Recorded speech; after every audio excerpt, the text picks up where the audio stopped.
ఒక app release చేయబోతున్నాం. రాష్ట్రంలో ఎక్కడైనా కానీ ఎవరికైనా కానీ ఏ అధికారితో అయినా కానీ హరాస్మెంట్కి ఎవడైనా లోన్ అయితే ఆ యాప్ లేకపోయి యాప్ అడిగే క్వశ్చన్, నీకు ఏ రకంగా అన్యాయం జరిగింది అని, ఫలాని అధికారి నన్ను ఫలాని రకంగా ఫలాని వాడి ఇన్ఫ్లుయెన్స్లో నన్ను అన్యాయంగా నా మీద కేసు పెట్టి నన్ను చిత్రహింస పెట్టినాడు అని చెప్పి ఎవడైనా కూడా యాప్ ద్వారా ఆ అధికారి పేరు దగ్గర నుంచి ఆయనకు జరిగిన ఏ పరిస్థితుల్లో ఆయన ఏ రకంగా ఇబ్బంది పడ్డాడు అనేది ఆయన చెప్పచ్చు. ఆయన దగ్గర ఏదైనా ఆధారాలు ఉంటే ఆ ఆధారాలు కూడా ఆయన అప్లోడ్ చేసే ఫెసిలిటీ కూడా కల్పిస్తూ ఉండాలి.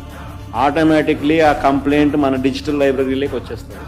రేపొద్దున మనం ముఖ్యమంత్రి అయిన తర్వాత ఆ డిజిటల్ లైబ్రరీ మనం ఓపెన్ చేస్తాం. అది ఓపెన్ చేసి ఎవడెవడైతే మన కార్యకర్తలను అన్యాయం చేసి వాళ్ళందరినీ కూడా చట్టం ముందర ఏ రకంగా నిలబెట్టాలనో ఆ రకంగా నిలబెట్టించి అందరినీ కూడా సినిమా చూపించే కార్యక్రమం.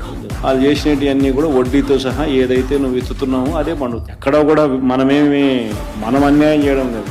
ఏదైతే మీరు ఎత్తినారో అదే రేపొద్దున పండుతుంది. చక్కెర వడ్డీతో సహా చెల్లించే పరిస్థితి వస్తుంది. అదొకటి ఖచ్చితంగా నెక్స్ట్ 10 రోజుల్లో రిలీజ్ చేయబోతున్నాం.